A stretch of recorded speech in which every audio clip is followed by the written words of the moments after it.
I am delighted to introduce to you Kathleen Sanderson. I invited her more than a year ago, and she kept the promise, and she's here tonight. And she's, as you know, she's a professor of psychology at Amherst College.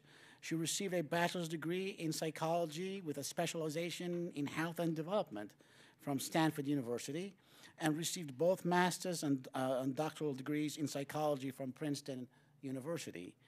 Professor Sanderson's research examines how personality and social variables influence health-related behaviors such as safer sex and disordered eating, the development of persuasive messages and interventions to prevent unhealthy behavior, and the predictors of relationship satisfaction.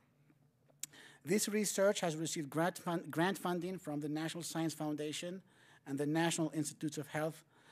Professor Sanderson has published over 25 journal articles and book chapters in addition to 3 college textbooks and a popular press book on parenting and other subjects. I mean, in 2012, she was named one of the country's top 300 professors by Princeton Review.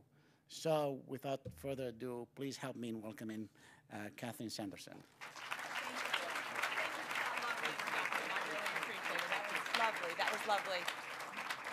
So thank you so much for joining me tonight. I watched the weather forecast and was like, it'll be me and him talking together in a conference room. So I'm delighted to be here, and thank you all for braving the storm tonight. And I want to say at the outset that I will be glad to send anybody a copy of this presentation who wants it. So my email will be in the very last slide.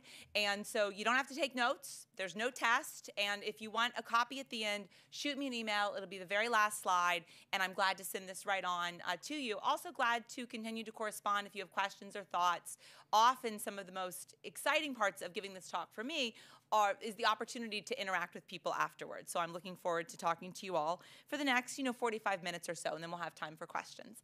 So I want to start by giving you a preview of what we're going to talk about today. So we're going to start by talking about why we care about happiness. So on some level, you're all here because you care about happiness. And happiness is really important at a fundamental level. So we're going to talk about why we care about it, not just for our own individual selves, but also why we should care about it more globally in terms of the world and how we function in the world and adapt. Then we're going to talk about mistakes we make. So things that we think make us happy, but they really don't. And one of the problems is that lots of our beliefs about what makes us happy are misguided. And so I'm going to talk about some of the things that we expect will make us happy, but we're really pursuing the wrong thing. And then I'm going to give you the good news. So what actually does make us happy? So what actually does research show makes us happy? So I'm going to give you a little preview of what some of these things are, and then you can fit them into the different categories later. I'm going to talk about children. Who here has children? Does it make you happy? Well, we'll talk about that. Let me just say it's always awkward if somebody's here with their child. So I hope that's nobody here. We're going to talk about money. So people have a belief that money makes us happy. We're going to talk about whether that is or is not true and for who it's true. We're going to talk about exercise. Who's heard about the link between endorphins and happiness? So we're going to talk about that. What is the evidence that exists looking at the link between physiological arousal and happiness? And finally, we're going to talk about sex. No show of hands here. It's just a picture. And we're going to talk about what does physical pleasure have to do with happiness. And then finally, I'm going to leave you with sort of conclusions. What do we know overall about happiness? And 10 strategies that you can use in your daily lives to increase happiness. And my hope in giving you 10 is that everybody will find 2 or 3 that sort of resonate or speak to them in some way. And I'll tell you my personal favorites, but you need to find the ones that work for you.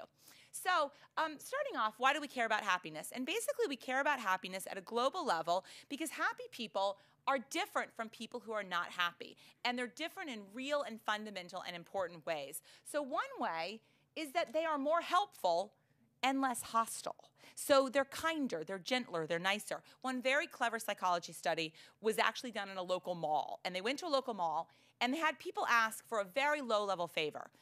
Could I borrow your phone? Could you give me directions to the post office? Could I have change for $1? Very low-level favor. But what they varied was where you asked for this favor. And in half the cases, they asked in front of a good-smelling store, like Cinnabon or Mrs. Fields Cookies. In the other half, they ask in front of a neutral-smelling store, like Banana Republic or The Gap. Guess when people are more helpful? better smelling store. So you've already learned some information you can use if you need help in a mall, right? Find the right store before you ask. Happy people are also less hostile. A few years ago, I was driving to the local McDonald's in my town. I had my kids in the back seat of the car, and I made a legal U-turn to go into the McDonald's, and a car ran a red light and nearly hit me. So I was making the legal U-turn. They ran a red light. I swerved. They swerved. But it was very nearly a serious head-on collision. So, I'm sort of panicked. I sort of slowly, restart, driving. And I turn into the McDonald's parking lot. And lo and behold, that car that nearly killed us is in front of me at the drive-thru. So I'm in the drive-thru line, they're in front of me, and I'm still, sort of shaking, anxious, et cetera. And they proceed to place their order, and then they go to the window, and they have like the longest conversation ever through the window, like it's their long-lost cousin. And I'm sitting there watching them, blah, blah, blah, blah, blah, and I'm thinking, you nearly killed me, and now it's like a 45-minute drive-thru experience. Like, come on. Finally, they pull away, and as they pull away, they roll down their window, and they stick their hand out, and they do a little wave like this. So I rolled down my window. And I made a different gesture. And then they pull away, and I go to the window, and I hand my credit card, and the person in the window says, "Oh, that car in front of you just paid for your order." So then I felt bad, because like the gesture, and like they'd driven away, and clearly they felt it was fair. Like, we nearly killed you, but your Egg McMuffin is free, so we're good. But again, all of a sudden, my hostility, vanished, and I felt embarrassed, and I felt, sort of ashamed. My kids had seen the gesture. And again, that's the kind of thing where doing kindness to somebody else reduces hostility, makes people feel better about the world in some way, and makes people behave in a nicer way. Happiness also increases productivity in a substantial way. I'm going to show a picture here, and let's see who recognizes this picture. Does anybody know what that's a picture of? This is Google. This is Google. And lots and lots of evidence suggests that the Silicon Valley companies in particular have gone out of their way to make the workplace fun. They have slides, they have pool tables, they have ping pong, they have free snacks. One Silicon Valley company was profiled on the front page of the New York Times as providing a free cleaning service to every employee's house. So a cleaning service goes to every employee's house every other week.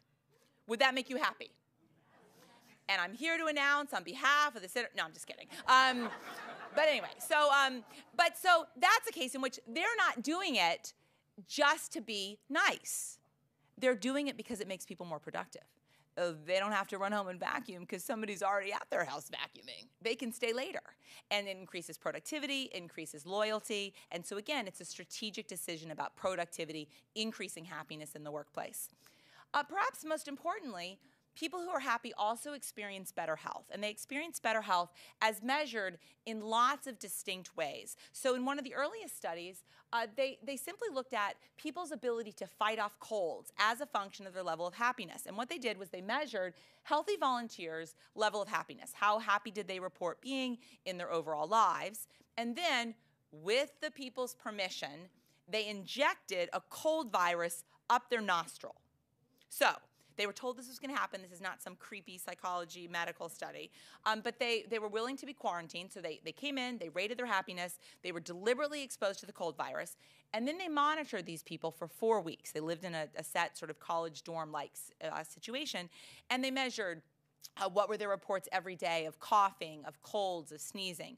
They measured antibodies in saliva. They also, in what my college students find particularly disgusting, they had everybody save their used tissues, and every day they weighed them to measure mucus production.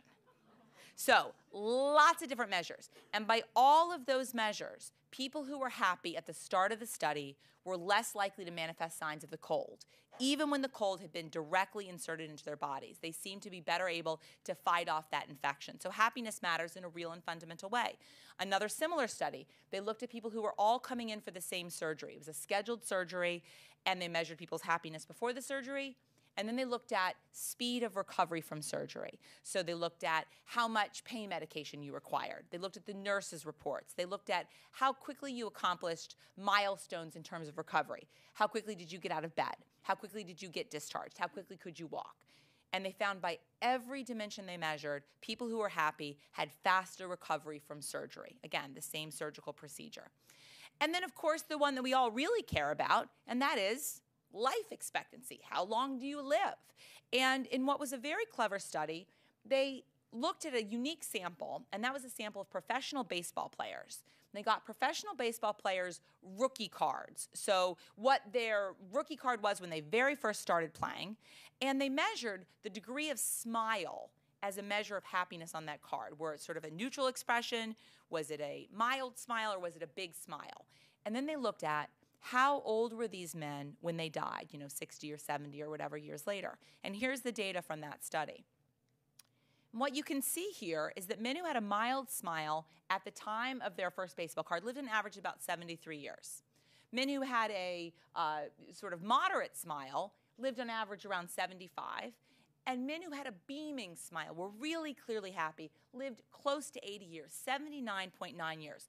They've done this exact same study using other sorts of data sets, so looking at college yearbook pictures, not just professional athletes. And all of the studies reveal the same thing, that people who are having these big smiles seem to actually live longer. And I'll return to this issue of smiling at the end of today's talk. So the first part of my talk, therefore, indicates that happiness really matters in fundamental ways, in terms of our work productivity, in terms of our health and life expectancy, and also in terms of our kindness, how we treat other people in the world. So happiness matters to all of us, not just individually, but also to all of us as part of a society, as part of a collective, and that's really important. So given that, what makes us happy? And one of the challenges is that many people spend a lot of time and energy working on being happy in really misguided ways. They look for things that make them happy, but they're looking in sort of the wrong area. And one of the biggest examples of this is the focus on money. Lots and lots of evidence suggests that people believe if I had more money, I would be happier. If I got a raise, if I won the lottery, if these things happen, I would in fact be happier. This is a picture of Tiger Woods' house, or maybe now Tiger Woods' ex-wife's house. And people think, well, gosh, if I lived in a house like that, how could I not wake up every single day and feel really, really happy? And the reality is that having a lot of money, and this is a really important point, having a lot of money does not predict happiness. Except, and the except is important, and the except is if you're living below the poverty line. So for people who are living below the poverty line, and they're worried, am I gonna have enough food tomorrow? Are my kids gonna have enough heat to get through this winter? Are we gonna be okay in terms of survival? Do we have a safe place to sleep tonight? For people living below the poverty line, more money in fact does increase happiness. But when you get above the poverty line, more money does not increase happiness. And I want to use a really simple example for this. Who here has a cell phone? Raise your hand. Wow, that's a lot of people. Who here remembers your first cell phone? What could it do? Call people, maybe, right? I mean, depending on like where you were and where they were, et cetera. I have a 16-year-old son. I'll reference him later. And periodically he's in trouble. He gets grounded. And what we do is we take away his iPhone and we give him his dad's old flip phone where you have to press A 3 times to get a C. And he's like, no, I can't even carry that. That is beneath me. And I'm like, when I was 16, if anybody had given me a phone, I would have been so happy. But no, again, the iPhone is beneath him. Here, I mean, anything beyond the iPhone is beneath him. Here's a picture of cell phones through the ages. And as you can see, they've changed a lot, and they've changed a lot for most of us in our lifetimes. But the problem with money is the problem with cell phones. That the iPhone 4 seems great right up until when? The iPhone 5, and then the iPhone 4 is like embarrassing, and like it hardly does anything. And that's the issue, that we're now so spoiled that if you don't have a phone in which you can also read a book, shoot a movie, buy a dress, et cetera, it's totally incomplete. And that's really the issue, is that we acclimate to things, and so what used to bring us pleasure no longer brings us the same pleasure. And that's the problem with the pursuit of money as a way to happiness, is that we think if I just had a little bit more money, I'd be happier. You get that point of money, and you're no longer happier because you acclimate to that situation the same as you acclimate to the iPhone 4 and then the iPhone 5, et cetera. And as Benjamin Franklin said a long time ago, money has never made man happy, nor will it. There is nothing in its nature to produce happiness. The more of it one has, the more one wants. And that's the challenge, that you acclimate, and then it no longer brings the same pleasure that you thought it would bring. So what else? Climate. This seems very ironic to talk about today as I'm heading home in a blizzard tonight as I leave this talk. And many people believe, well, if I lived in California, surely I would be happier than if I lived in North Dakota. And that's a pretty common belief. If you ask people, would you be happier living in one of these two? Virtually everybody says California. And there's a joke that I tell in my health psychology class about a patient who comes in to see the doctor, and the doctor says, I have terrible news. You have a terminal illness, and you have 6 months to live. And the patient says, well, that is terrible news. And what do you suggest I do? And the doctor says, you should immediately move to North Dakota. And the patient says, well, I will do that. And if I move to North Dakota, will I live longer? And the doctor says, no, but it will seem like forever. So that's only funny because we have this belief that if I lived in North Dakota, time would pass so slowly, et cetera, et cetera. But a Gallup poll a year ago revealed North Dakota, really happy state. People in North Dakota, very happy. So again, our beliefs about what can and cannot make us happy really aren't accurate in terms of weather.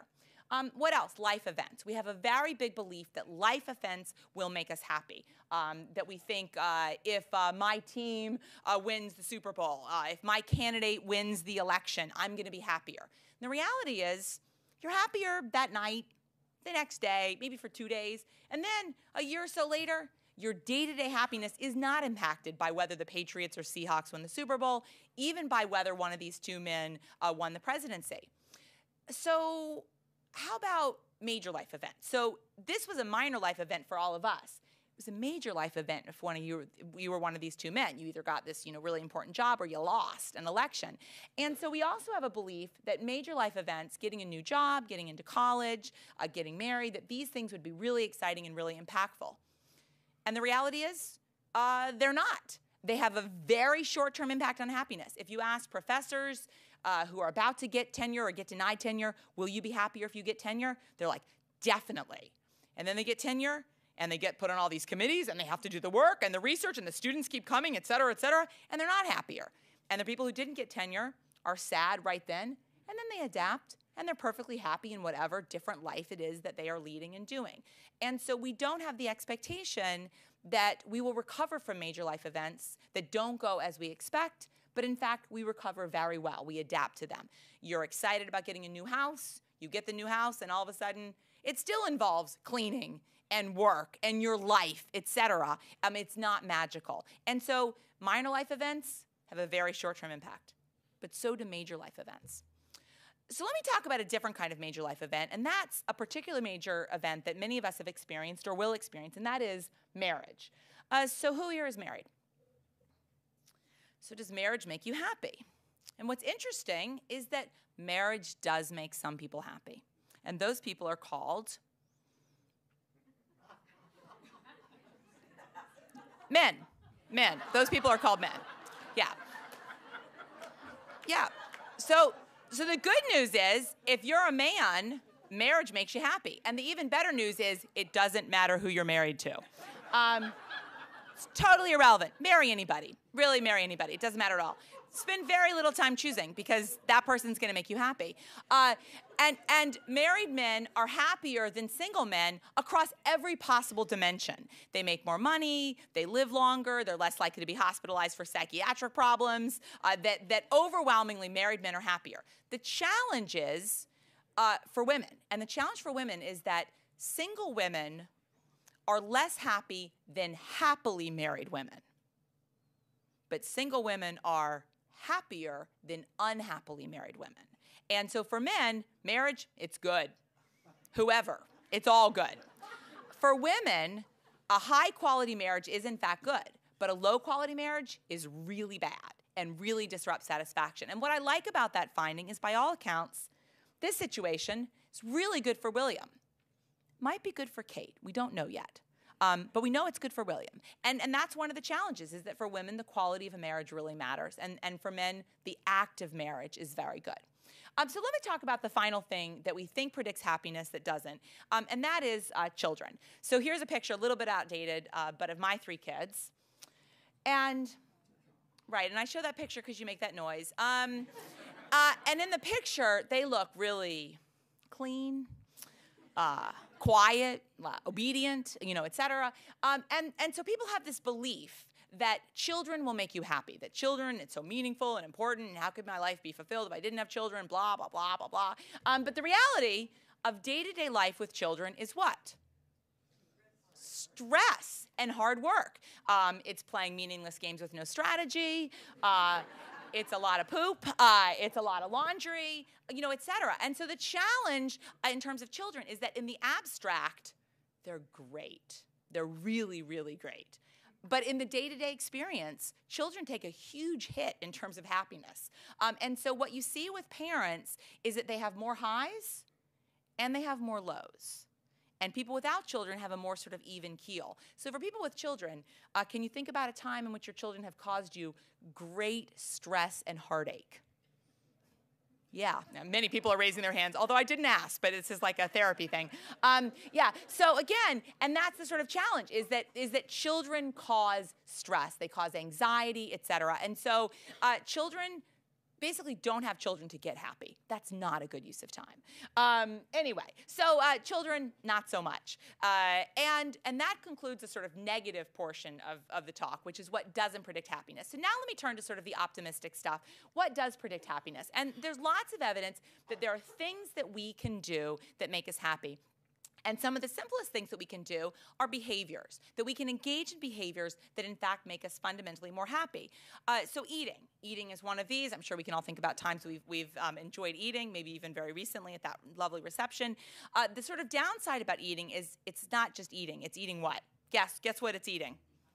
Yes, chocolate, high-fat foods. So there's no evidence that, like, celery, don't write down celery, that's wrong. And so one of the challenges is it's like high-fat foods, it's high-salt foods, it's high-calorie foods. Those things actually do make us happy. Fortunately, that's balanced by our desire to exercise in terms of increasing happiness. And as I said at the start of today's talk, lots of evidence suggests that people who exercise are happier, that the endorphins thing actually does work, it physiologically feels good. But what's especially interesting is one of the things that feels the best is having exercised. And unfortunately, you can only have exercised by first exercising, right? It's an unfortunate link there. But so having exercise is a great feeling, and exercise, in fact, increases happiness substantially. Sex, again, no picture here, but one of the most interesting studies is they had people wear a sort of like beeper, and what they did is beep them sort of periodically throughout the day and said, what are you doing? Who are you with? How do you feel? And what's sort of ironic is that people who were beeped when they were having sex were like, I'm having sex, with another person or whatever. And they were really happy, probably right up until they were beeped. And then once they were beeped, probably, less happy. So sex does matter. Shopping. Now, this is going to be one of those things where you say, like, that's not really surprising. Shopping, that seems kind of obvious. But what's interesting is that it's not just shopping, acquiring things. So who here has ever found the perfect gift for somebody and felt really happy?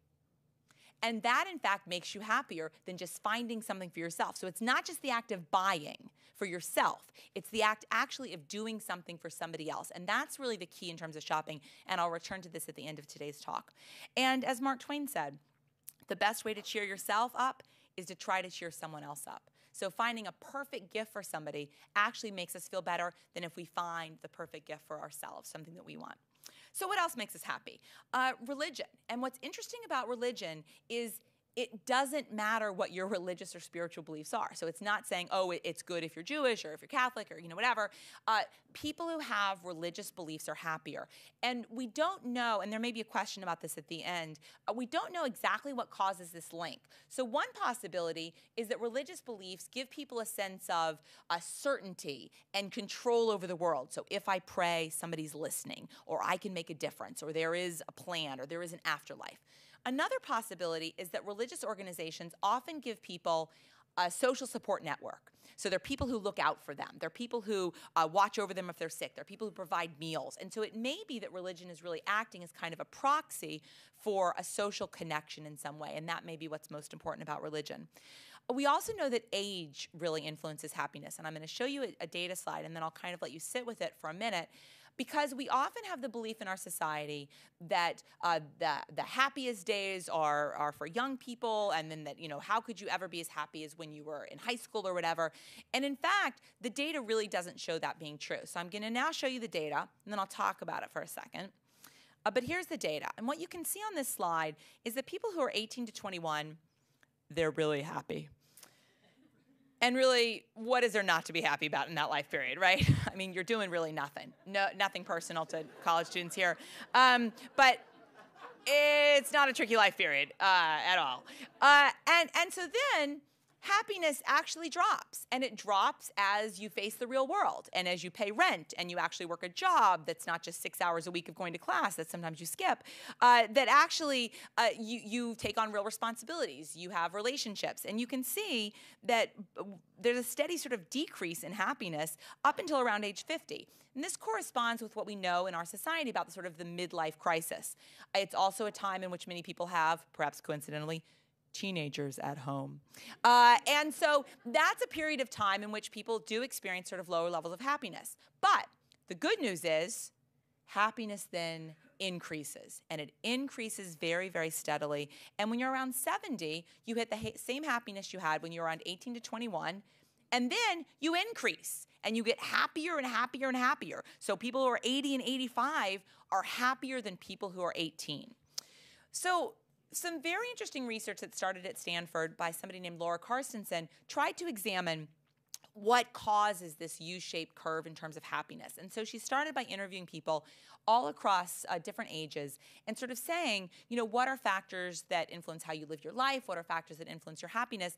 And what she found is that people who are older very, very systematically structure their lives in particular ways. And what they do is they focus on quality relationships, not quantity. So many young adults, many teenagers, many college students have 1,000 Facebook friends. These are people they don't actually know. And they're not providing sort of any real support. And I love this cartoon that really illustrates that. And it's a Peanuts cartoon that says, as we grow up, we realize it is less important to have lots of friends and more important to have real ones. And that really is what you see people doing in older parts of life, that people in their 60s, 70s, and 80s are saying, I'm getting rid of the riffraff. I'm getting rid of the riffraff, and I'm spending time with people who are near and dear to me, people who I care about and people who care about me. And I don't need lots and lots of acquaintances or casual friends. What I need are really people who mean something to me and vice versa. So the next step in that research was sort of understanding what leads to these choices about how you spend your time. And so follow-up research was investigating the question of, do you have to live to 60 or 70 or 80 to figure out what this cartoon is saying, that quality over quantity is important? So she did something very interesting. And again, this research was done at Stanford. And starting in the sort of early 2000s, she interviewed HIV-positive men who were, so again, diagnosed with AIDS in the late 1980s, early 1990s. So these were men who, by all accounts, were facing a death sentence. That at that time, AIDS was pretty much fatal, that these men had watched their friends die, and they were in their 40s and 50s. So they were way before the sort of life curve at which you see great happiness. And she said, how do you spend your time? Who are you spending it with?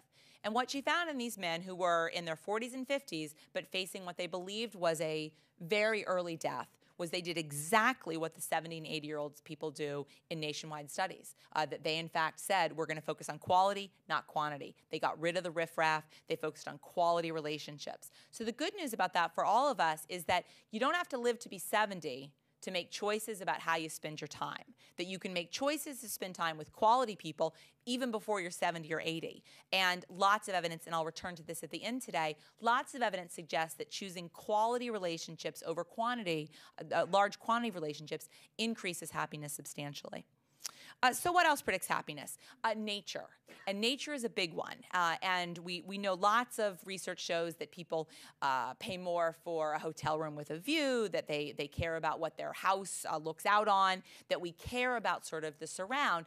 And in fact, this has benefits to us both physically and psychologically. Research is in one study, it was actually done at a hospital, and this hospital had 2 wings, and one of the wings overlooked a parking lot. So asphalt, cars, traffic, etc. The other wing of this hospital overlooked a lovely little park. So there were trees, there was grass, there was a little pond, etc. And patients were assigned to one of these 2 wings simply based on where there was space. So it wasn't that one wing was for sicker patients or whatever. It was just where a room was available. So they looked at people who were all coming in for the same elective surgery. And they examined how quickly they recovered. So how quickly did you get discharged from the hospital? How much pain medication did you require? How quickly did you accomplish surgical milestones? And they compared people who were in the wing overlooking the parking lot to people who were in the wing overlooking the lovely park and the grass. What they found was that people who were assigned to the wing that overlooked the grass, the trees, the pond, etc., got discharged on average 4 days earlier. And so it seems that looking at nature doesn't just feel good, it actually seems to help us heal in some kind of way that's really important. And I really like this quote by Anne Frank that I think speaks to this, and it is as follows. The best remedy for those who are afraid, lonely, or unhappy is to go outside, somewhere where they can be quiet, alone with the heavens, nature, and God. Because only then does one feel that all is as it should be, and that God wishes to see people happy amidst the simple beauty of nature. So nature really does matter, and it's something important to keep in mind in terms of how you're choosing to spend your life, how you're choosing to structure your time, that nature makes people feel good. So another really interesting study that was done quite recently wanted to examine what exactly is it about nature that seems to lead to better health and better happiness. So they did a very clever study. So they brought in healthy undergraduates and had them go into an MRI machine, so a machine that's looking at brain activation. And what they did was show them different kinds of pictures. And I'm going to show you 2 actual pictures that were used in this study. And the first one, the top one, is an urban scene. The bottom one is a nature scene. And these pictures were specifically chosen to be matched in terms of level of detail, in terms of interest, in terms of use of colors. And they simply had people in this MRI machine look at the top picture and then the bottom picture. And there were a series of pictures. And they looked at brain activation. And what they found was that people who were looking at the urban scene in this MRI machine showed lots and lots of brain activation. The brain was, very activated. The brain was very engaged. And in the lower picture, the rural picture, the nature scene, the brain was very calm. The brain was relaxed, like you were doing yoga or meditating. So it seems that there's something that's happening at a physiological or neurological level that makes people, in fact, feel calmer when they are even looking at pictures of nature. The effects are probably even stronger if you look at nature in the real-world setting. What else makes us happy? And a big one is personality. Personality seems to matter a lot in terms of happiness. And I think about personality sort of in terms of like BMI, that there's some people who have a sort of a very quick metabolism and they can eat whatever they want and they'll be happy. I sort of hate those people, but they exist. And so some people have a sort of leg up in terms of personality for happiness. And as Martha Washington said, I am still determined to be cheerful and happy in whatever situation I may be. For I have also learned from experience that the greater part of our happiness or misery depends upon our dispositions and not upon our circumstances.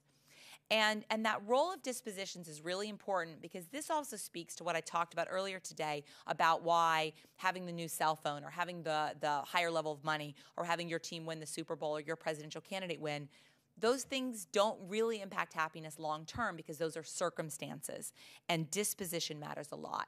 So what about personality predicts happiness? And there are 3 big things that psychology research points to.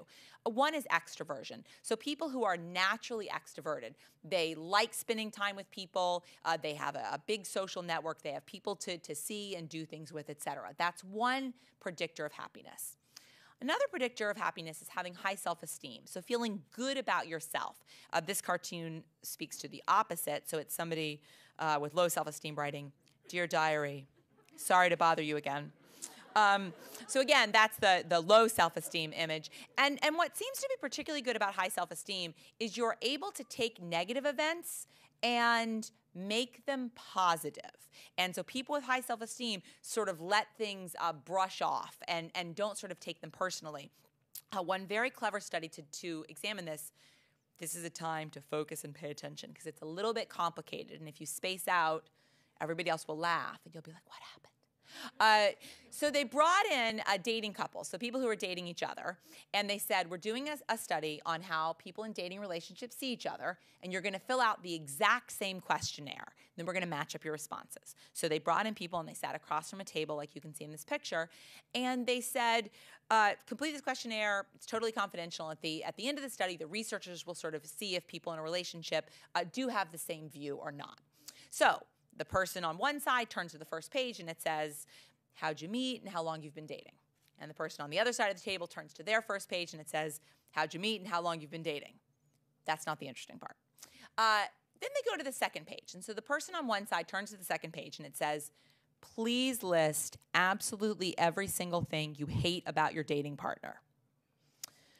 So you start writing. You're like, kind of messy, kind of stubborn, kind of stingy, whatever. You're, writing as you're sitting across from the person. This is the important part. The person on the other side of the table turns to their second page, and their second page says, please list absolutely every item in your dorm room. So you start writing, and you're like, well, I've got my computer, I've got my posters, I've got my phone, I've got my shoes, I've got my books, I've got my paper, and you're scribbling, and you're scribbling, and you're scribbling. Can I get more paper? Because I'm like running out, here, whatever. So one person is looking at the other person, and they believe that person is what? Running out of paper, describing the things they hate about you.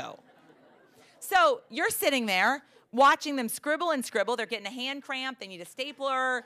And you're like, but I wrote the 3 and, whatever. Then you go to the next page, and the next page says, how much do you love your partner? And what's amazing is that people with high self-esteem who've just watched what they believe is their partner run out of paper describing the things they hate about them, they love their partner even more. This is like their soulmate. I mean, imagine the person virtually hates every single thing about you, and they're still with you. So what could possibly go wrong? This is like a match made in heaven. This person is never leaving you. So that's a case in which you watch something that by any normal stretch would be pretty crushing. And yet people with high self-esteem can take that and they can make it good. And lots of other studies have shown similar findings. So in another study, they brought in people, again, some people with high self-esteem, and they gave them some feedback about their dating partner. So in one study, they said, boy, your partner is like the most stubborn person that we've ever had in one of these studies. How do you deal with that person's stubbornness? So how do you take stubborn and make it good? This is a person of what? Strength. Integrity. I love that about them. Another study, they said, your partner's like the stingiest, cheapest person ever that we've had in these studies. I mean, how does this relationship work? And people say, my partner's frugal, cares about our family, providing for our future. I love that. So again, whatever it is, people take bad, and if they have high self-esteem, they spin it good, and that's a good trait. Final piece of personality, and that is optimism. And people who are optimistic are very, very good about seeing the silver lining in whatever situation occurs. A story by Freud, at one point, he described a couple who'd come in for therapy, and at one point during the course of therapy, the husband turned to the wife and said, if one of us were to die, I think I would go live in Paris.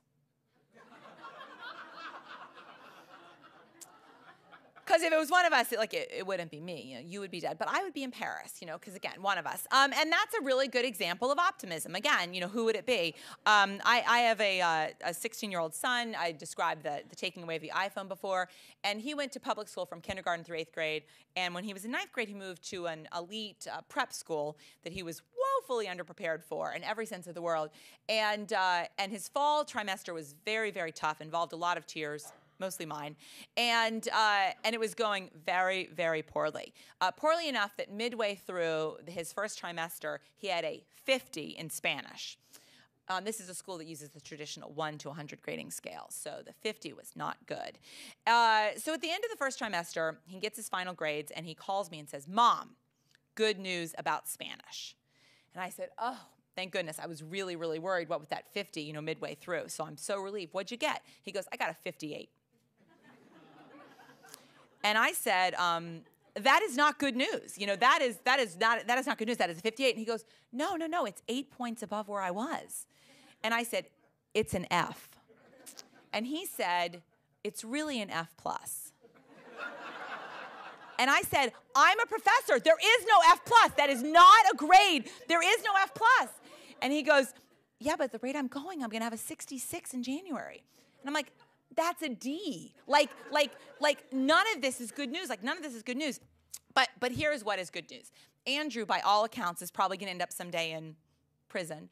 And like I'm just hoping not like a Spanish-speaking prison. But anyway, and he's gonna be fine, because he's gonna be like, I got a bunk bed, and there's like a roommate, and there's this like exercise yard, and there are these meals like through the door. I mean, like it's like great. There's a toilet right there. I mean, like it's all good. And so really, after that point, I was like, well, I'm not gonna worry about him, because he's gonna be fine. I mean, he's totally gonna be fine. Because a kid who can call his mom with a 58 and describe it as good news, his F plus, he's gonna be fine. And I literally, I've stopped worrying. I'm done. He's going to have a very, very happy life. You know, who the hell knows what he'll do, but it doesn't matter, because he's going to be happy. And ultimately, as a parent, that's what we want.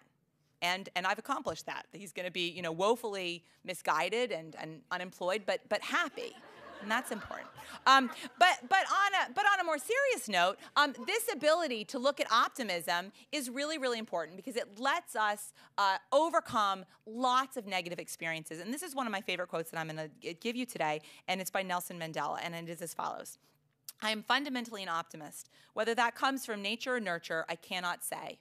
Part of being optimistic is keeping one's head pointed toward the sun, one's feet moving forward. There were many dark moments when my faith in humanity was sorely tested, but I would not and could not give myself up to despair. That way lays defeat and death.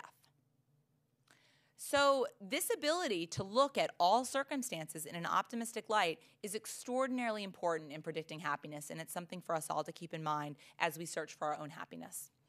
A final thing that I want to talk about in terms of predicting happiness, and that is relationships. And I've talked about relationships already a little bit today. I've talked about marriage.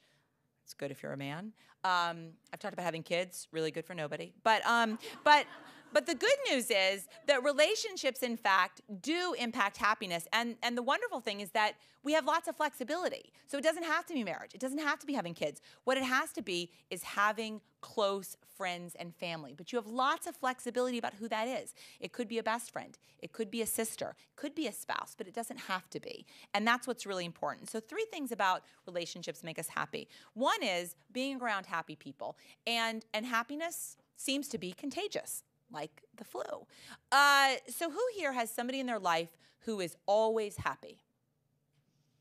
Okay, so I see some hands, maybe about a third of the room. Who here has somebody in their life who is like never happy? And I often see like more hands for that one, which is always, you know, kind of sad. But what's interesting is that lots of evidence suggests that being around happy people, in fact, increases our happiness. And one very, very clever study was done in Framingham, Massachusetts, a number of years ago. But what they did was a social network study in which they asked people who are living in this town to rate their happiness and also a lot of health-related behaviors. And then they asked them, who did they spend time with? So they said, who's in your social network? And it could be neighbors or colleagues or, you know, friends or spouses or siblings or whatever. And they were therefore able to look at happiness as it was linked throughout the whole community. I'm going to show you a data slide right now. It's a little bit complicated. I'm just going to walk you through part of it. But again, I can send this presentation or talk about it more during the question period. So what I want to talk about are the first 3 green bars, and then I'll talk very briefly about the rest. But so if you look at the first 3 green bars, the tallest bar describes the association, the correlation between having a friend who's happy and your own happiness. And what that shows is that simply having a friend who's happy increases your own happiness about 15, 16%. So having a happy friend is very important in terms of increasing your happiness. Now, the next, slightly shorter green bar describes people who have no happy friends. But one of their friends has a happy friend. So you have no happy friends, but one of your friends has a happy friend. That still upped your happiness like 10%. Then the smallest green bar describes people who have no happy friends, and none of their friends have any happy friends. But one of their friends has a friend with a happy friend. That still gets you 5%. And so what that data suggests is that the closer the happiness is to you, the better it is, but you can still increase happiness from these relationships at a distance, sort of a ripple effect. The next bar looks at the link between having a spouse, having a nearby sibling. The very tall purple bar describes having a next door neighbor who's happy. And this is, again, in a small network community in which people were really relying on their neighbors.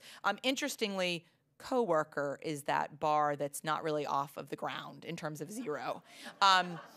So that's good news for some of us, bad news for others. So coworkers didn't, in this study, seem to impact happiness. And then finally, the last 3 bars look at proximity. And again, this was before Skyping and FaceTime and the internet. And so it's possible that some of these associations are different now. But what this looked at was how close do your friends live. And you get a stronger effect if your friend lives close by than if your friend lives at a further distance. So being around happy people matters. Having close friends and family, so having people who you can rely on, who you feel connected with, that really matters. And then the last one is having meaningful conversations. That having sort of chit-chat, how was your day, what was on TV last night, those conversations don't really seem to bring us greater happiness. And as we know from C.S. Lewis, affection is responsible for 9/10 of whatever solid and durable happiness there is in our lives. The challenge, and I think this is a really important challenge for us right now, the challenge is that meaningful conversations are much harder to happen now than they used to be. And the reason for that is technology.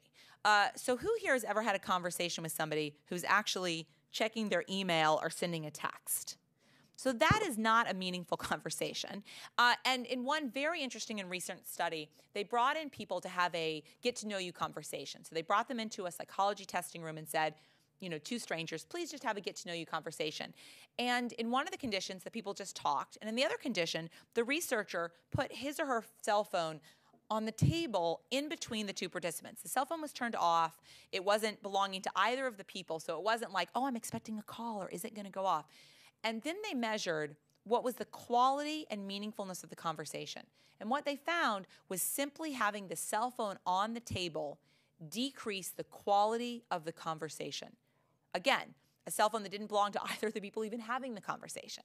And so I really take that to mean we really need to put away the technology, that we need to have a decision within families, within friends, that when we're out, the cell phones stay in the pocket, that they stay in the purse, they don't come out at all.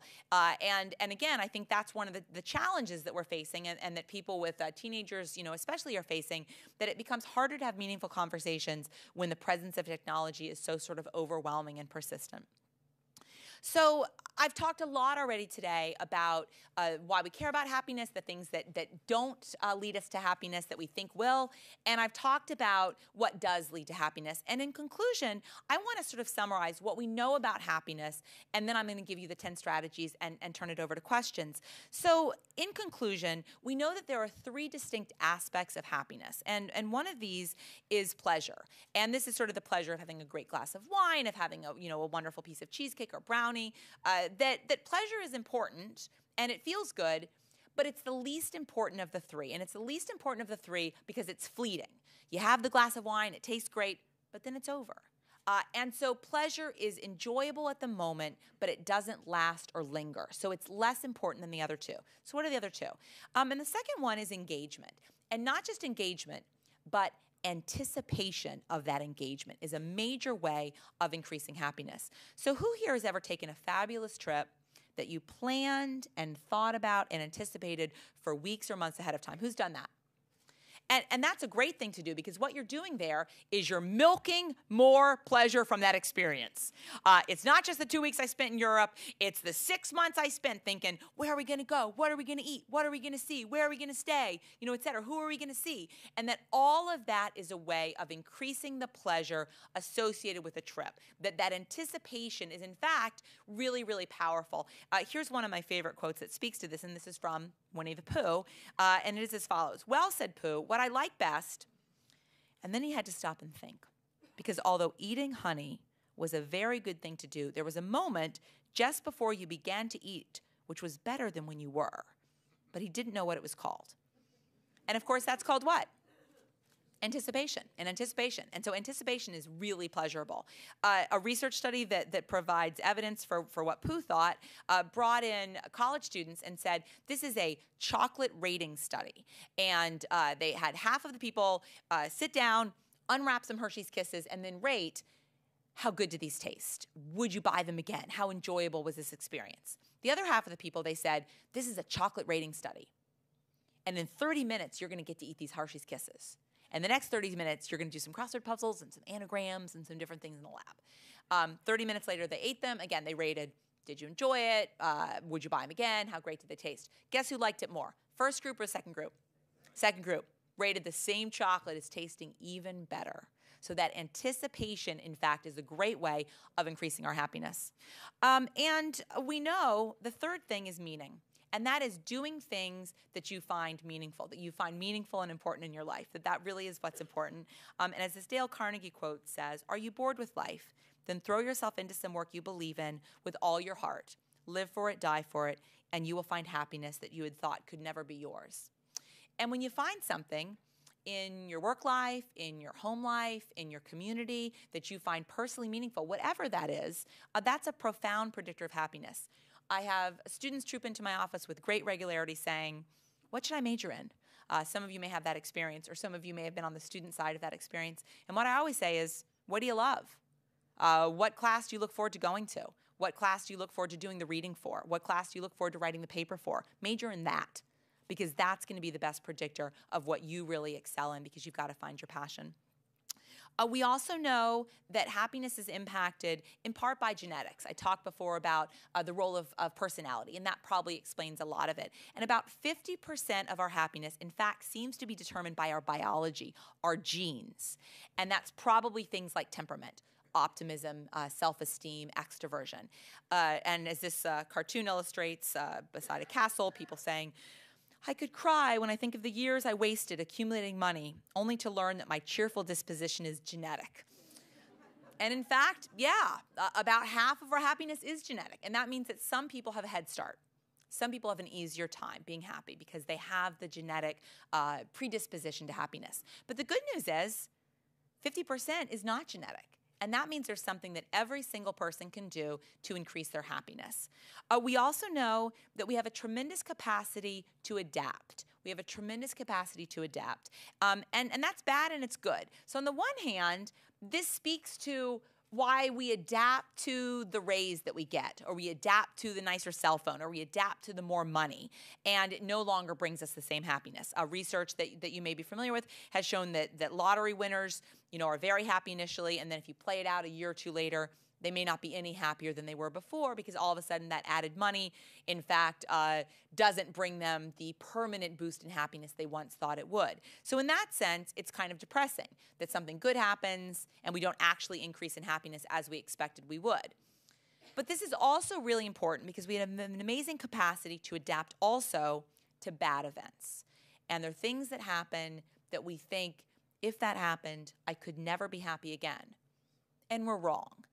So let me show you a picture, and this is, I bet, a crowd that will recognize this picture quickly. Does anybody know this picture, who this is? Yes, so this is a family in Connecticut. This is the family of Dr. William Pettit, and some of you may remember this sort of horrific story, but William Pettit and his wife and daughters, the daughters were 11 and 17, lived in Connecticut, and one day 2 men who had recently been released from prison broke into their home and put Dr. Pettit in the basement, tied him up. He had a head injury, but lived. And they proceeded to sexually assault the mom and the 2 girls. They tied them to their beds. And to conceal evidence of the crime, they set the house on fire. And the wife and the 2 girls died in the fire. The house burned down. The father, William Pettit, was able to escape. But you hear about that story and you think, how could he ever be happy again? That he's lost his wife, he's lost both of his kids, and he hasn't just lost them, he's lost them in about the most horrific way you can imagine losing somebody, losing people that you loved, and sort of having to play that through in your mind. And this is a picture taken 2 years ago of William Pettit. He met a woman who volunteered for the foundation he started to honor his family. She volunteered as a photographer. They became close over time. Eventually, they fell in love. He proposed, and they got married 2 years ago.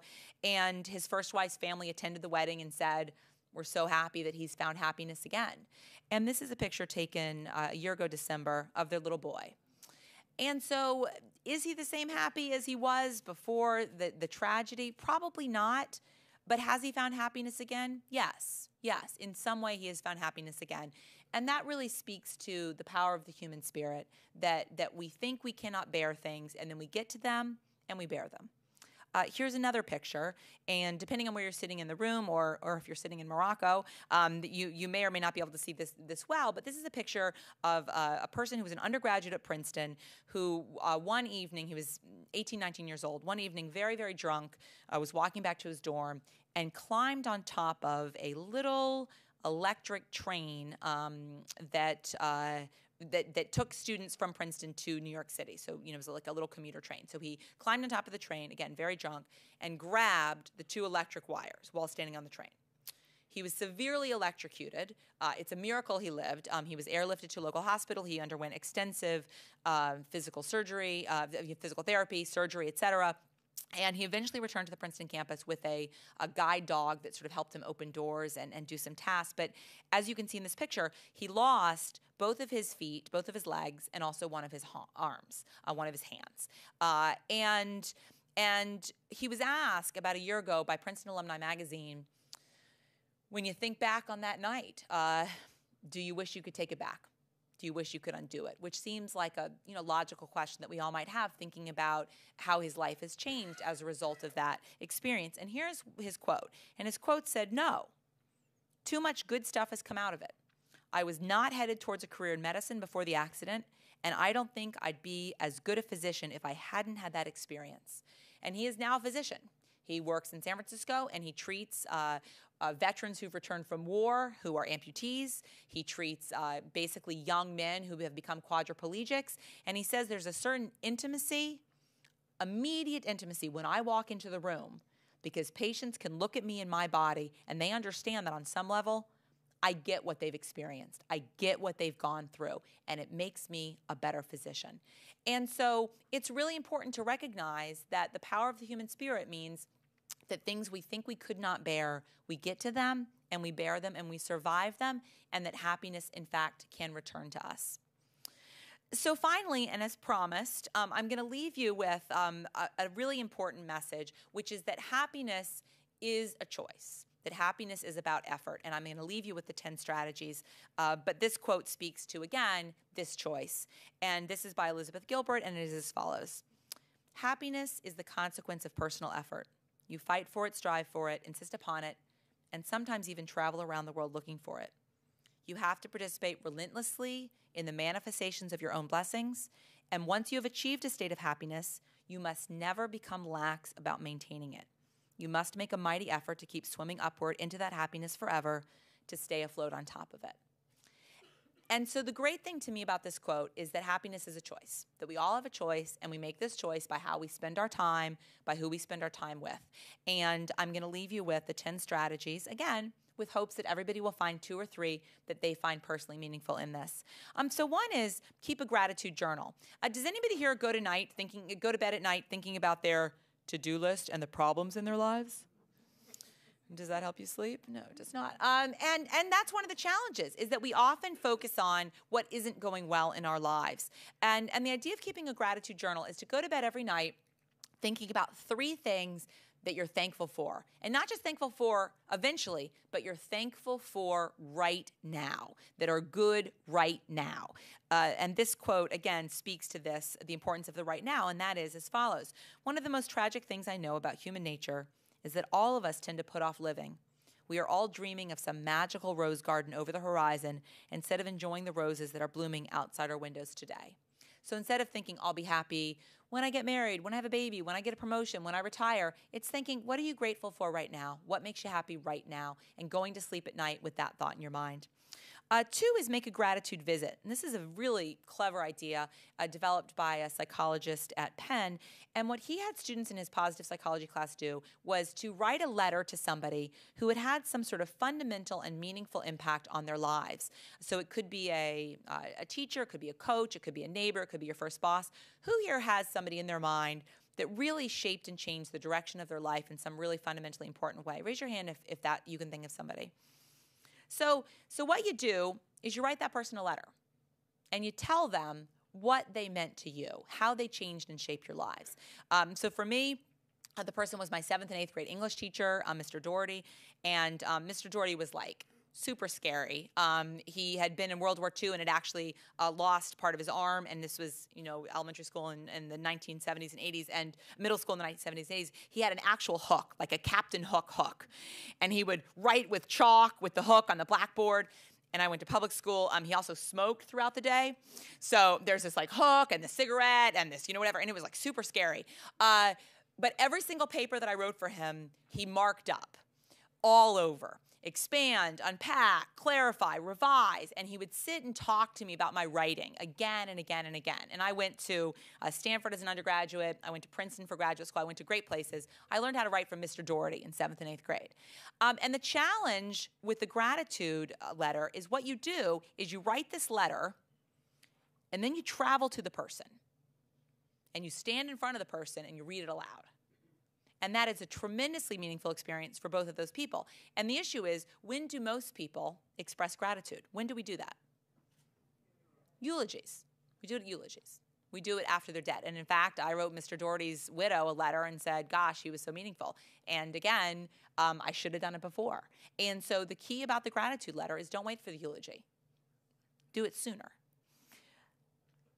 3, figure out your strengths and find ways to use them. Figure out what you're good at. What is your passion? What is your meaning? And that could be counseling or mentoring. It could be music. It could be writing. It could be data analysis. It doesn't matter what it is.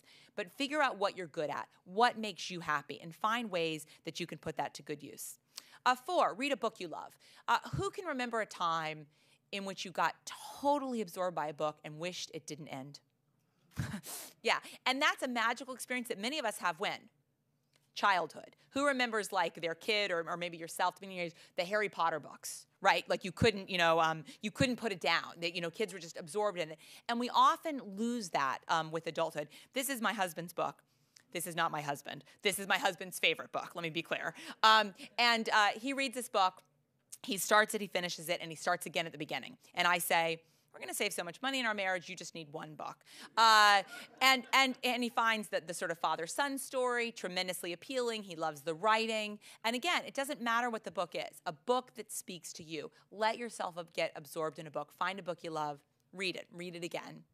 5, smile even when you aren't happy. And the challenge is we often think of smiling as being a manifestation of our happiness. And that's wrong. And I talked earlier about the baseball players study. But in fact, sometimes your joy is the source of your smile, but sometimes your smile can be the source of your joy. So this is sort of like the fake it till you make it kind of thing. Pretend you're happy. Smile. And if you smile, people react to you in a more positive way, so you get sort of more positive feedback from other people. But smiling also seems to do something for us physiologically. Very, very clever study brought in college students and had them hold a pair of chopsticks in their mouth in one of 3 ways. Here are the pictures. So one was a neutral expression, one was sort of a slight smile, and one was a big beaming smile. And then they had the people put their hand in a bucket of really, really cold ice water. And they said, keep it there as long as you can. Guess who could keep it there the longest? People with a big smile. They actually were able to, they didn't perceive it as painful. It seemed to do something physiologically that changed their experience of how cold the water was. So smiling is a great way to increase your happiness. 6, change your behavior. We talked about this before, that there are lots of things that we can do that improve our happiness. Get enough sleep. Who here gets enough sleep? That's not enough of you. So again, getting sleep is a very easy way to increase happiness. Exercise. We talked before about endorphins. You can exercise outside, and that's like kind of a twofer in terms of happiness and enjoyment, spending time in nature. 7, perform random acts of kindness. And what's interesting about this is that doing kind things for other people, in fact, increases our own happiness. This could include volunteering, finding an organization you care about. It could include making a donation to charity. This is a map of basically the whole world.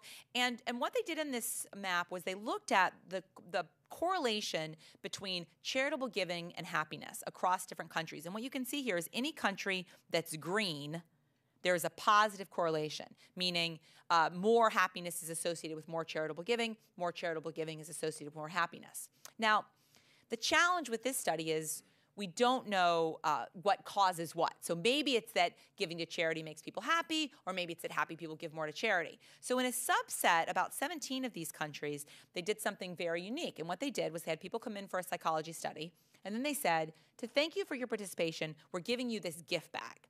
And half the people were told, you get to keep this gift bag. And the other half of people were told, we're going to take your gift bag and we're going to donate it to a children's hospital in your name. And then they measured happiness. Guess who's happier? People who get to keep their gift bag or know their gift bag is going to a children's hospital? Children's hospital. That actually increased happiness. So again, it's not about just getting. It's not about just getting. That increased happiness more so.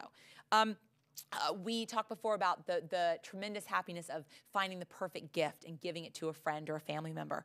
In one very clever study, they brought in people, put them in an MRI machine, and said, imagine that you're giving a gift to a friend. And they looked at what part of the brain activated. And what they found was that simply imagining giving a perfect gift to a friend led the same part of the brain to be activated as the part of the brain that is naturally activated when you eat chocolate. So a reward center of the brain. Also when you use crack, but that's kind of a less positive message. So we're gonna, sort of gloss over that.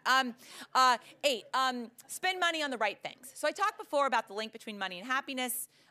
No real impact in terms of money and happiness, again, for people above the poverty line. But what we can do is we can spend money on the right things, and we can choose how we spend our money. And what you see is that spending money on experiences increases happiness. So that is splurging for tickets for the big game, going to the Broadway show, going on a safari, taking some exotic trip, that all of those things you can anticipate ahead of time, you can look forward to, you can enjoy the actual experience of doing them. What seems to not increase happiness is belongings, that nobody sits around and is like, gosh, I love my couch.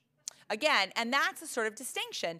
So spending money on an expensive watch, spending money on an expensive purse, then none of those things, in fact, increase happiness in the same way that experiences do.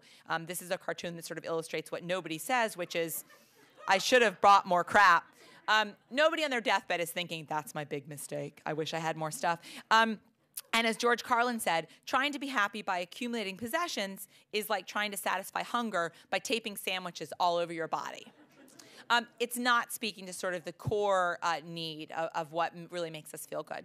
9, avoid comparisons. And this is kind of a big one for a lot of people. And I think it's made harder in today's age for a bunch of different reasons. But that is often we don't feel as good about ourselves because we're comparing ourselves to other people, and that makes us feel worse. Here's a cartoon that one person is saying, I do count my blessings, but then I end up counting those of others who have more and better blessings, and that pisses me off. And that's a sort of challenge, that when we think about other people and they seem to have better lives and more blessings, that makes us feel bad in comparison. I went to Stanford and graduated in the same year as somebody named Jerry Yang, who started a little company you might have heard of called Yahoo.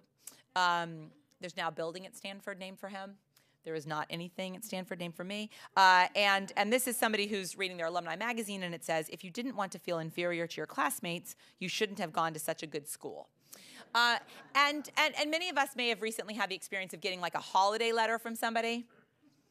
Oh, kid's valedictorian, just won the Nobel Peace Prize. One ran the Boston Marathon under 3 hours, again.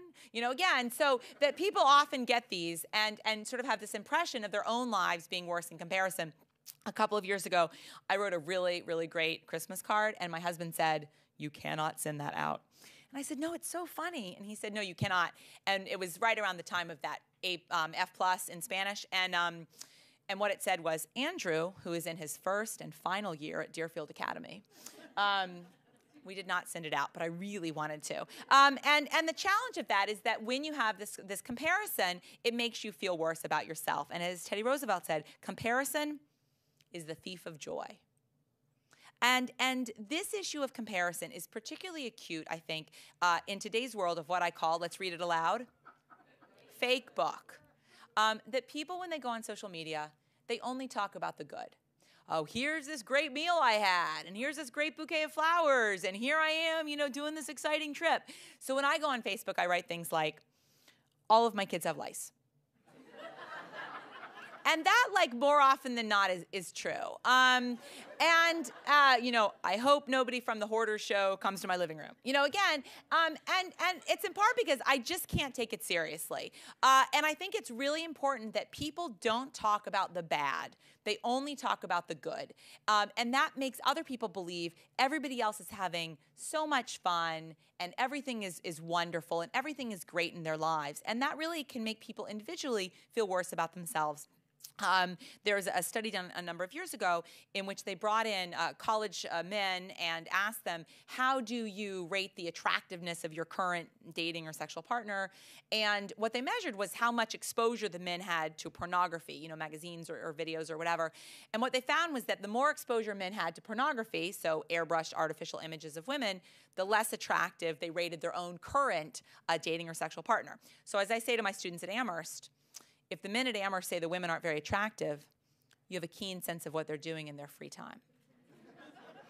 And the final thing that I want to talk about, and probably the most important, is that what really does make us happy, and that is relationships. And if we think about sort of the number one predictor of happiness, it is about close relationships. And the strategy is building and maintaining close relationships. It takes time.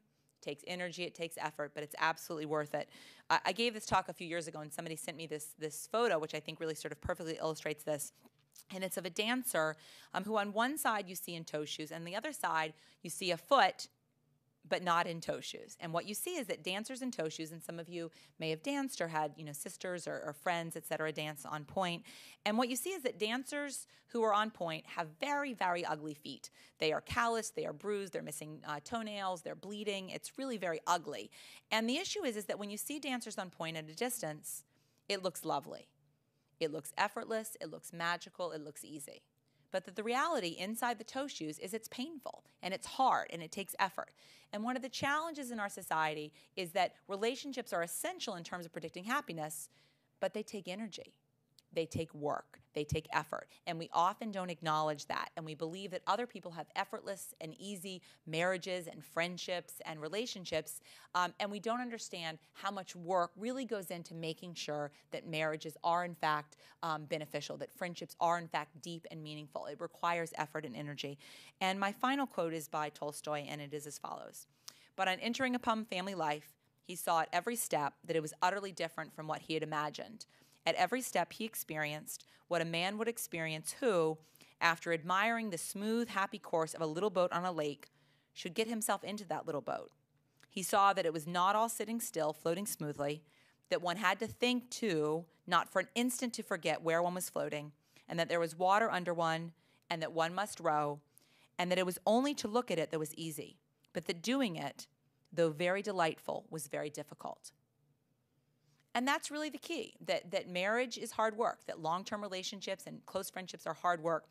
My husband and I have been married for, it will be 22 years this summer, and I'm gonna end by giving you our secret, which certainly feel free to use on your own, and that is that we have these 3 kids. You've seen a photo of them. We also have a very lovely mixed breed hound dog. Maybe somebody was gonna ask a pet question. And so we have a deal in our marriage, and that is that if one person leaves the other one, the person who leaves takes the 3 kids.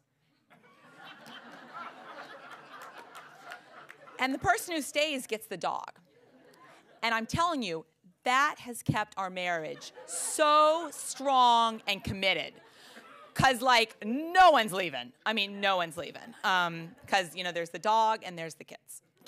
Anyway, so that's it. And here is my email and my phone. And I think we have time for questions. And maybe somebody runs around with a mic or something. Okay, good. And you guys have been a fabulous audience. Thank you for braving the storm and the weather on this night to come out. So we have 2 microphones on each aisle, so please raise your hand if you need to ask a question. And don't ask a question if you don't have a microphone, please. We've got a question right here. Yeah. Hi. The map that you showed, it looked that Russia was happier than the United States because they were darker green. So that's a really important question. I'm flipping back to it. So it's not, that's a really important question. This is not a map of happiness.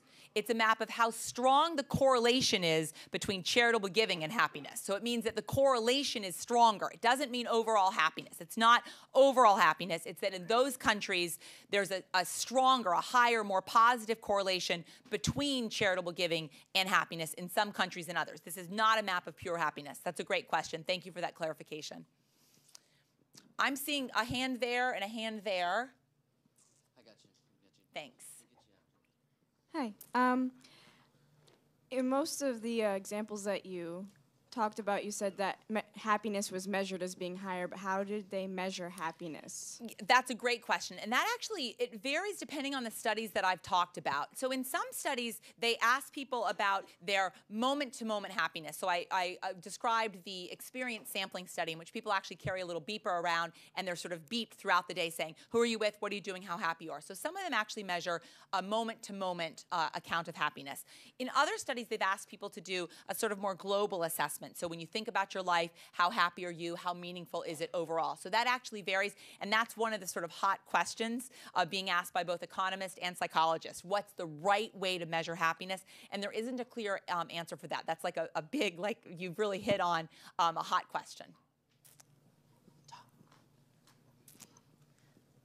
You mentioned that genetics plays a large part of it, and has any of that been traced back to like where people's origins were, where they came from?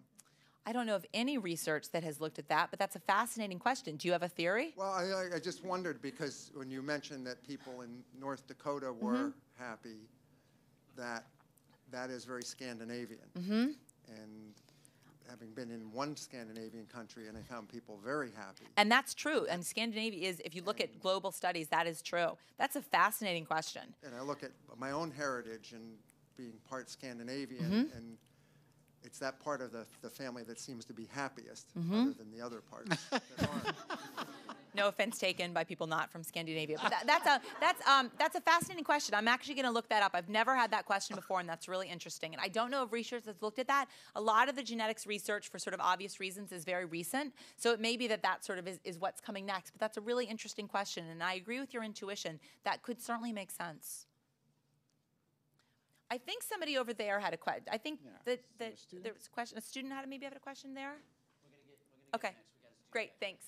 Do you think that there's a direct correlation between the size of a family and happiness? So the research on sort of number of children, is that what you're talking about? Or sort of like are you talking about number of children or sort of broader family connections? More broad. So I think the issue is that in some senses, I talked about the data between religion and happiness. So having a religious community, a religious, a group in some way may give people sort of more opportunities. And so in a sense, having a bigger family may give people more opportunities to sort of find connection with a sibling or a cousin or an aunt or uncle or whatever. But I think the really important thing about happiness is that we can find happiness with lots of different relationships. And so family is an option, and that may be an option that for some people is really a great one. But it may also be that people with smaller families or who are only children, et cetera, are able to find it with a spouse, with a neighbor, with a friend, et cetera. We'll get to you next. So this is kind of more of a theoretical question. So I was trying to think about what implications this research could have in terms of like social justice, because I could get the kind of implications for what individuals could do for themselves to try and increase happiness, like in, the good or really tough like conditions. But I'm wondering about like what you thoughts are about that. Yeah, that's a really interesting question. I taught a class. I've taught it for the last 2 years on the psychology of good and evil. And what we talk a lot about in that class are what are things that at an individual level or at a group level, so a culture, religion, rap music, whatever, what are things that predict pro-social behavior? What are things that predict aggressive behavior, antisocial behavior? And one of the keys and one of the points that I talked about very early on is that people who feel good about themselves, people who are happy, are more likely to behave kindly to other people. And there's some very interesting research within social psychology. There's a theory called social identity theory. And what social identity theory says is that we get our self-esteem in two ways. One is what we're like. So, you know, I'm athletic or musical or tall or whatever. But the other thing is, what is our group membership? And that could be, you know, I'm American, or it could be, you know, I go to Amherst College, or, you know, it could be I'm in the sorority or whatever it is. But the challenge is we can get self-esteem by feeling good about our membership in these different organizations or groups, or our own self-esteem, our own sort of traits. But this is the sort of social justice piece. We also feel better about ourselves when we derogate or put down other people. So that's the bad part of the theory. And so that is that if you're kind of not feeling that good about yourself, if you criticize or derogate somebody else, that's a way also, it's sort of the comparison thing of making yourself feel better. So I think one of the issues in terms of social justice is that people who act in a antisocial or destructive way towards other people, they're often doing that as a way to raise their own self-esteem. They're often doing that as a way to feel better about themselves. So I think of it in terms of the happiness research, in terms of social justice, as really being about if you could make people feel better about who they are, maybe they wouldn't have such a need to try to make themselves feel better than other people, or to hurt or harm other people, either in, you know, physically or psychologically or mentally, et cetera. Hi. Hello. Oh, It's okay. on. It's I on. hear you. Oh, hi. Have you done any research around culture? Because one of the things that really struck me, of the many things that struck me of what you said, was if you smile, then you're going to create happiness and it's contagious and da-da-da. Is that culturally universal? My guess is no. That's a really interesting question. That the happiness research started really within the United States, within Western cultures, and there's sort of a movement now, and in fact this data that on culture across the world is growing in terms of looking at, do we see the same findings that we see in the United States and in other Western cultures, across cultures. I think it will be fascinating to sort of see what are things that are culturally specific versus universal. And we don't really have the answers to that. I'll give you one quick example, though. So in the United States, we have an expression that I'm sure many of you have heard, and that is the squeaky wheel gets the grease. And that means what? Basically means be a pain in the ass, right? I mean, you know, stand out, you know, get your needs met, identify what you need. In Japan, they have another expression, and that is the peg that stands out gets pounded down. And that means don't be a pain in the ass, right? I mean, that means fit in. And so one of the issues is when we start looking across cultures, there may be very different things that are culturally valued. And that may, in fact, mean that there are different predictors of happiness in different cultures. And I think that's a really interesting question. And I look forward to sort of the future of this research in terms of answering what, in fact, is specific, what is versus what's universal.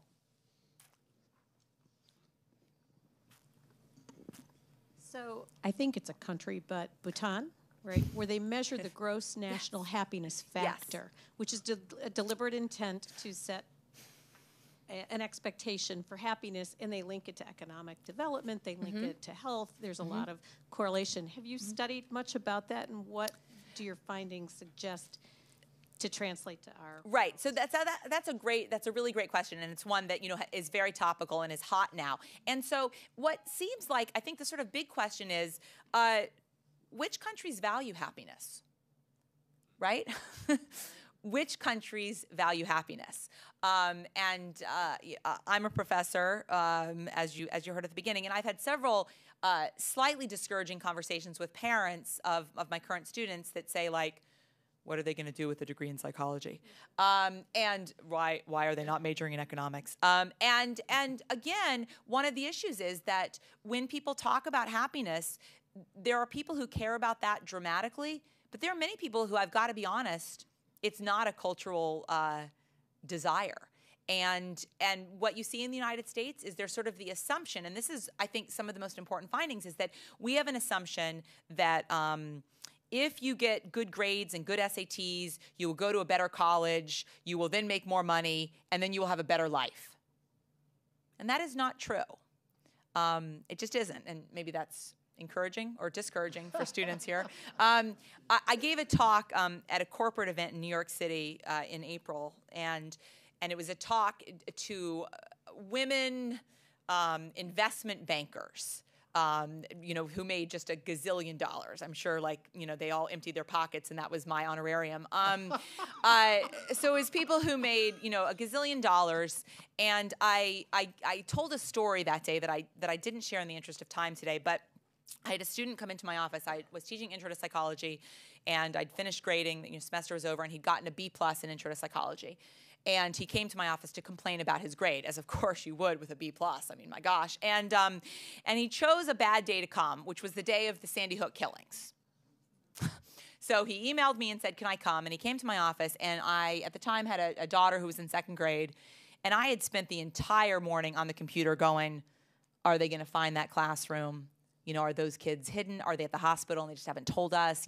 Are they going to find those kids? And so he comes into my office and says, hey, so, I'm really concerned about my B+, in your class. And I turned to him in what was probably not my best moment as a professor, and I said, do you know that there's 20 kids that are dead in Connecticut? And he said, yeah, I heard something about that. Pause, pause, pause. And I said, so your B+ doesn't matter. I said, in the scheme of the world, your B+ does not matter at all. And he said, well, I might want to go to law school, and, my GPA, really would matter if I wanted to go to law school. And I said, I got a B- in Intro to Psych, and I have a PhD from Princeton, and I'm a tenure professor at Amherst. It'll be all right.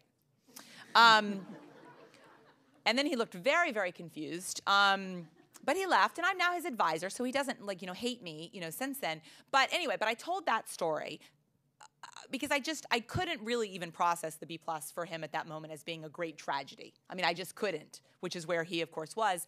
And I told that story at this, women investment banker, hedge fund managers. That's what it was, hedge fund managers, whatever that is.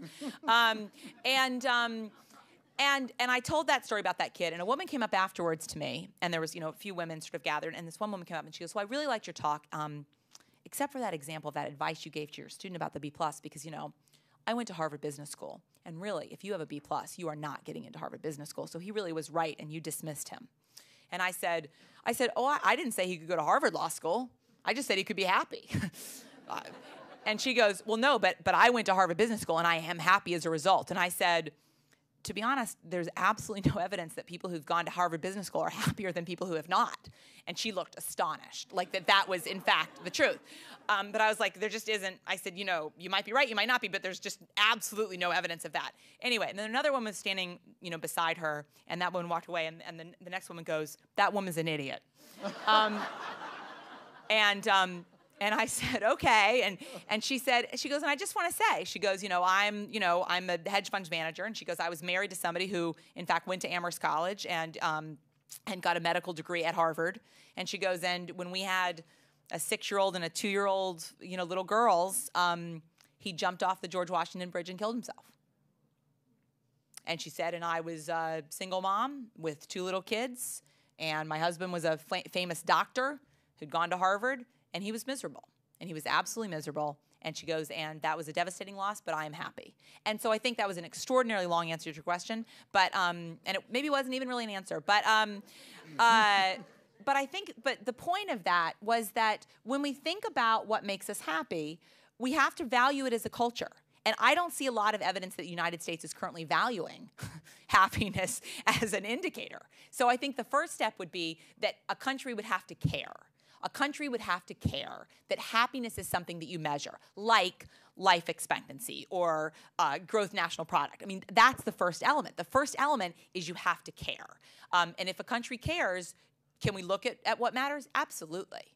But if you read the New York Times or anything day to day, it's about the sort of rat race of kids studying for the SATs and college admissions and kids applying to 22 colleges and getting accepted to whatever and that sort of pressure and turmoil and teenagers who are depressed and suicidal and not sort of enjoying their lives. So I think the first step is a country has to care, and I'm not convinced that we, the United States, are at that point of caring yet, and that's the first step.